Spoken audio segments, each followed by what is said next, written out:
اللہ تعالیٰ کے پاک نام سے اپنے آج کے سبق کا آغاز کرتے ہیں۔ پارہ نمبر 3 ہے سورہ البقرہ اور آیت نمبر 272۔ ارشاد باری تعالیٰ ہے لیس علیک ہداہم ولکن اللہ یہدی من یشاء وما تنفقوا من خیر فلانفسکم وما تنفقون الا ابتغاء وجہ اللہ وما تنفقوا من خیر یوفی الیکم وانتم لا تظلمون۔ ترجمہ ہے، ان کو ہدایت دینا آپ کا ذمہ نہیں ہے، لیکن اللہ تعالیٰ جسے چاہتا ہے ہدایت دیتا ہے، اور خیر میں سے جو کچھ تم خرچ کرو گے وہ تمہارے ہی لیے ہے، اور تم اللہ تعالیٰ کی رضا کی طلب میں خرچ کرتے ہو، اور خیر میں سے جو کچھ بھی تم خرچ کرو گے اس کا پورا پورا بدلہ تمہیں دیا جائے گا اور تم پر ظلم نہیں کیا جائے گا۔ اس آیت مبارکہ کے شان نزول میں حضرت ابن عباس رضی اللہ عنہ فرماتے ہیں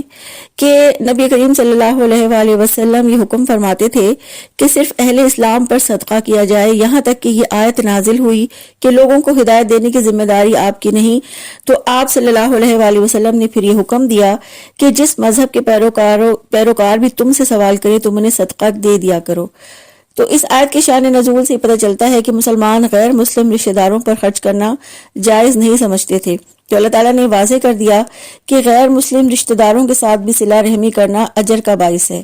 البتہ زکوٰۃ غیر مسلموں کو نہیں دی جا سکتی۔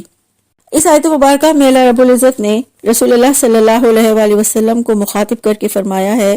لیس علیک ہداہم ولکن اللہ یہدی من یشاء، کہ ان کو ہدایت دینا آپ کا ذمہ نہیں، لیکن اللہ جسے چاہتا ہے ہدایت دیتا ہے۔ یعنی آپ صلی اللہ علیہ وآلہ وسلم کے ذمے صرف اللہ کا پیغام پہنچا دینا ہے،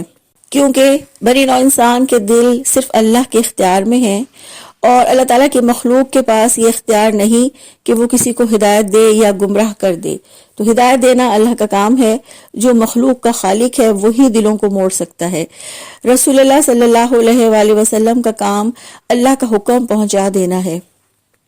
مگر پیغام پہنچانے کے ساتھ ساتھ ہدایت کی دعا اللہ سے کی جا سکتی ہے اور کرنی چاہیے۔ ہدایت اللہ تعالیٰ کا حق ہے، لہٰذا دعوت دینے والے کے پاس کسی انسان سے نفرت کا کوئی جواز باقی نہیں رہتا، اور نہ ہی کسی کی ضد کی وجہ سے دل تنگ کرنے کا جواز باقی رہتا ہے۔ تو دعوت دینے والے کو چاہیے کہ وہ دعوت دینے کے ساتھ ساتھ اللہ سے دعائیں بھی کرتا رہے اور انتظار کرے کہ کب اللہ تعالیٰ دلوں کو اجازت دے اور وہ ہدایت کے راستے پر آ جائیں اور اپنے رب کو پہچان لیں۔ پھر فرمایا وما تنفقوا من خیر فلانفسکم، اور خیر میں سے جو کچھ بھی تم خرچ کرو گے وہ تمہارے ہی لیے ہے، یعنی جو کچھ بھی تم خرچ کرو گے وہ کم ہو یا زیادہ،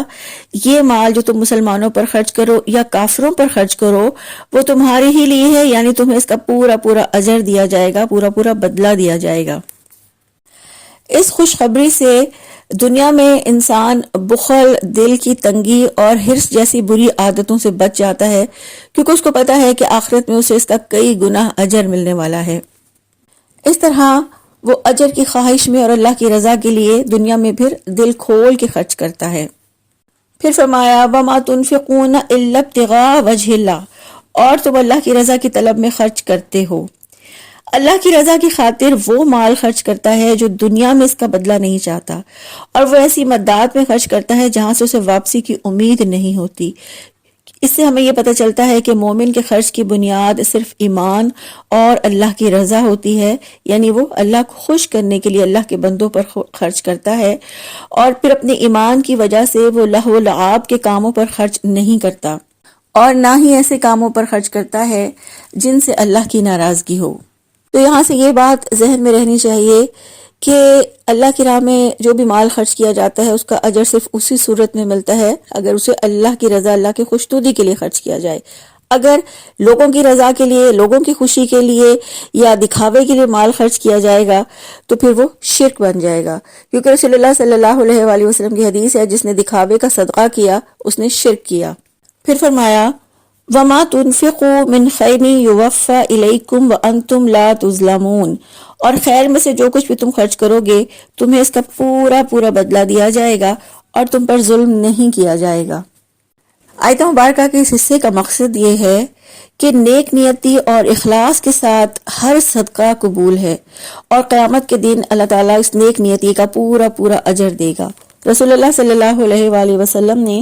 حضرت سعد بن وقاص رضی اللہ عنہ سے فرمایا کہ رضائے الہی کی خاطر جو کچھ بھی تم خرچ کرو گے اس سے اللہ تعالیٰ کے نزدیک تمہارا مقام بلند ہوگا، حتیٰ کہ وہ لقمہ جو تم اپنی بیوی کے منہ میں ڈالو۔ تو اس حدیث سے ہمیں یہ بھی پتہ چلتا ہے کہ اپنے گھر والوں پر خرچ کرتے ہوئے بھی نیت یہ ہونی چاہیے کہ اللہ راضی ہو جائے۔ تو اللہ تعالیٰ کی رضا اور خوشنودی کے لیے خواہ ہم اپنے گھر والوں پہ خرچ کریں، خواہ گھر سے باہر اللہ کی مخلوق پر خرچ کریں، اگر نیت اللہ کی رضا ہے تو اس کا اللہ پورا پورا اجر دیں گے۔ پھر فرمایا